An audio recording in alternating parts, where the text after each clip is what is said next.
My name is Wilton Kooyahoema from Third Mesa, Arizona. It's called Hotvilla Village. The village was established back in 1906, split from Oribe to Hotvilla by my uncle Yukuma. And I'm a member of the Fire Clan, and my Hopi name is Puhuhongoneo, which means it's a new greasewood that's just now hatching.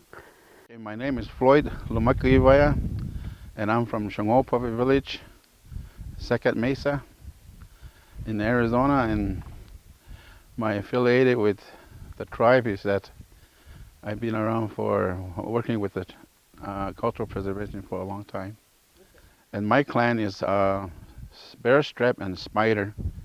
I also wanted to add that, I am in charge of the snake dances that we have at our village every other year. My name is Duwala, and my Hopi name is Duwala. It means to protect. It was given to me when I came back from the Gulf War. And I am from the village of Old Oribe. I am a Bikeswunga Corn Clan.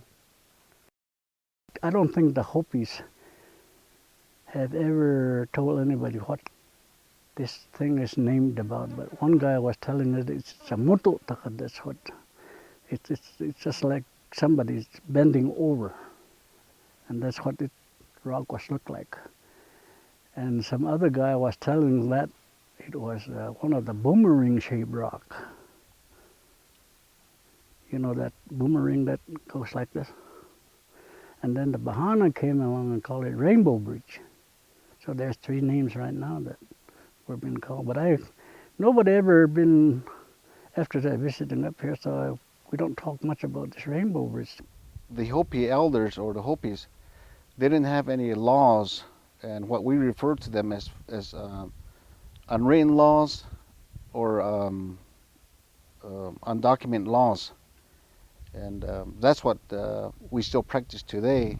And the Anglo coming in, they've claimed it by documenting these things, and we didn't do that back then. So that's the Hopi versus the Anglo law today, and unfortunately the Anglo is kind of got the upper hand on that. By evidence, physical evidence left behind, they should respect that and say, the Anglo did not discover it, was already here, discovered by somebody else, that the Creator left for us.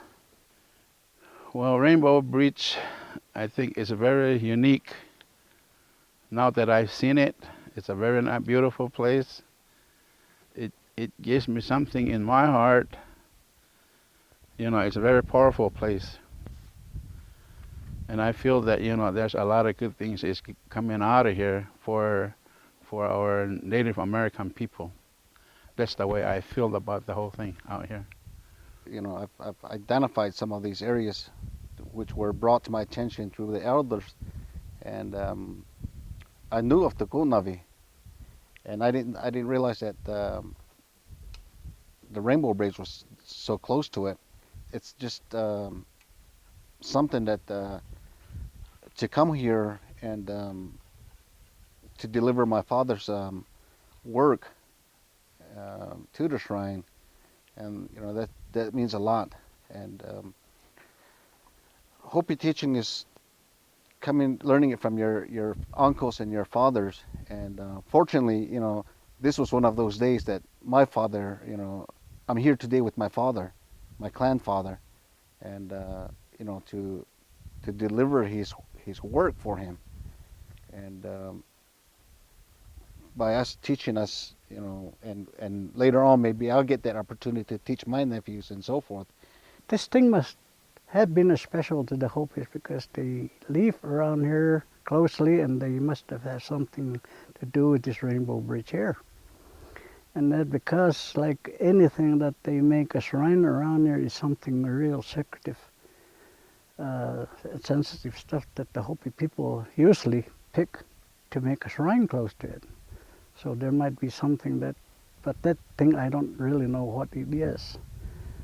So I guess they travel through this area here a lot of times after that, and they move on out to, my ancestors move out on up to the east side of this big Navajo mountain, which the Hopi calls the Kooyahoema. That's the original Hopi name of that mountain here. When the first people settled here on the reservation, where they're at right now, they has decided to put their religious activities to establish. So they need to have a four corner areas of where the shrine's going to be, what they're going to pray to. So they pick out these big mountains here surrounding this area, just like this one up here for the north, one of them in Flagstaff for the west, another one over in Woodruff for south, and run around up in somewhere up in Lomakuyvaya Mountain. There's another one that's up to the east. So that's where they've been praying to for the clouds and the rain and for what the Hopis have needed for a long time. We do our work at home, and we come to these migration points, areas, and deposit those things, and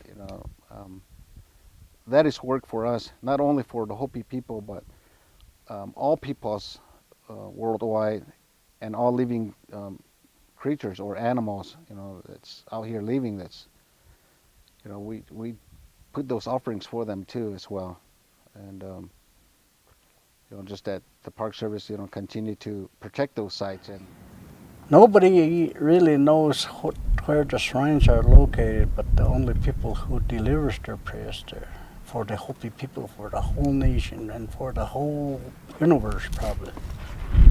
So that's the secret of this Hopi shrines up on these four corners of this world. Well, I think the national park is doing a very good job. I can see that, you got things all squared away. You got different areas are off limits, and also the shrine, we just put the prayer feathers up there a while ago. I think that would need to be off limits. That really needs to be protected, because out at home we have a shrine representing this whole area, the Kooyahoema, and it represents the whole area out here, and we're still going to that place right in my village, a place shrine called the Kooyahoema. It's still being used, putting our prayer feathers there. So we never have forgotten this area out this way.